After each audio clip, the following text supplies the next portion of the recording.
Dipermalukan Filipina 2 gol tanpa balas, ini alasan pelatih Malaysia U23. Grup A Piala AFF U23 2025 dimulai dengan laga Malaysia versus Filipina. Harimau Malaya menyerah, kalah 0-2. Laga Malaysia versus Filipina digelar di Stadion GBK, Jakarta pada Selasa 15 Juli sore waktu Indonesia Barat. Otu Bisong bawa timnas Filipina U23 unggul cepat di menit ke-9. Bisong menceploskan bola dari posisi di depan gawang setelah mendapat umpan tarik. 5 menit sebelum turun minum, Bananto kemas brace. Kembali serangan dari sisi kiri, Bananto menyambut umpan datar. Sedikit mengontrol bola, Bananto lepas tembakan dengan kaki kanannya ke pojok gawang. Skor tidak berubah sampai 90 menit, Filipina menang dengan 2-0. Sejatinya, timnas Malaysia U23 mampu tampil lebih mendominasi. Malaysia lepas tembakan lebih banyak, 19-7. Tembakan tepat sasaran juga lebih unggul, 5-3. Pelatih timnas Malaysia U23, Nafuzi Zain, menyampaikan permintaan maaf kepada publik usai timnya menelan kekalahan dari Filipina. Hasil ini menjadi pukulan telak bagi Malaysia, yang sebelumnya difavoritkan untuk lolos dari fase grup. Dengan format turnamen yang hanya mengizinkan juara grup dan satu runner-up terbaik melaju ke semifinal, peluang Harimau Muda kini semakin berat.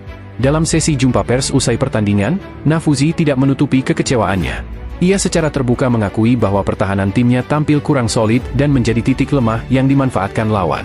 Secara keseluruhan, pertahanan kami terlihat tegang, terutama di awal pertandingan. Itu memberikan ruang kepada Filipina untuk mencetak gol, kata Nafuzi seperti dikutip dari Bernama. Kami sempat mencoba bangkit dan mengejar ketertinggalan, tetapi setelah tertinggal 2 gol, situasinya semakin sulit bagi kami, tambahnya. Minim pengalaman, tapi punya semangat juang. Meski kecewa, Nafuzi tetap memberikan apresiasi terhadap semangat juang para pemain mudanya. Ia menjelaskan bahwa sebagian besar pemain yang diturunkannya berusia antara 19 hingga 21 tahun dan belum memiliki banyak pengalaman bermain di level internasional. Pertandingan ini adalah kesempatan berharga untuk mereka menimba pengalaman dan belajar menjadi lebih dewasa secara permainan, ucapnya. Cedera pemain kunci dan dukungan supporter. Dalam laga ini, Malaysia juga harus menghadapi kenyataan pahit lainnya, yakni cedera yang dialami 2 pemain kunci, Alif Izzuan dan Muhammad Hakimi Azim Rosli. Nafuzi mengatakan bahwa pihaknya masih menunggu laporan lengkap dari tim medis terkait kondisi keduanya. Sadar bahwa tekanan akan semakin besar dalam 2 laga tersisa melawan Brunei dan Indonesia, sang pelatih berharap dukungan supporter Malaysia bisa terus mengalir, termasuk kemungkinan hadir langsung di stadion jika timnya melaju lebih jauh. Dukungan dari supporter sangat penting. Walaupun mereka tidak ada secara fisik di stadion, saya tahu tim ini masih mendapat dukungan dari tanah air, ujar Nafuzi. Saya mohon maaf karena belum bisa memberikan kemenangan. Namun, kami akan berusaha memperbaiki performa dan mempersiapkan diri sebaik mungkin untuk laga melawan Brunei pada Jumat dan melawan Indonesia setelah itu, tutupnya. Malaysia saat ini berada di posisi 3 klasemen sementara grup A tanpa poin, di bawah Indonesia dan Filipina. Hanya kemenangan besar di 2 laga tersisa yang bisa menjaga harapan mereka untuk lolos ke semifinal. Dapat peringatan dari FIFA karena rangkap jabatan, ini respon dan langkah Erick Thohir. Ketua Umum PSSI, Erick Thohir, memastikan akan mengundurkan diri dari jabatannya sebagai Ketua Komite Wasit PSSI. Keputusan ini diambil setelah FIFA mengeluarkan peringatan resmi terkait rangkap jabatan yang dinilai tidak sesuai aturan. Posisi strategis tersebut nantinya akan diisi oleh sosok asal Jepang, Yoshimi Ogawa, yang kini menjabat sebagai Wakil Ketua Komite Wasit PSSI.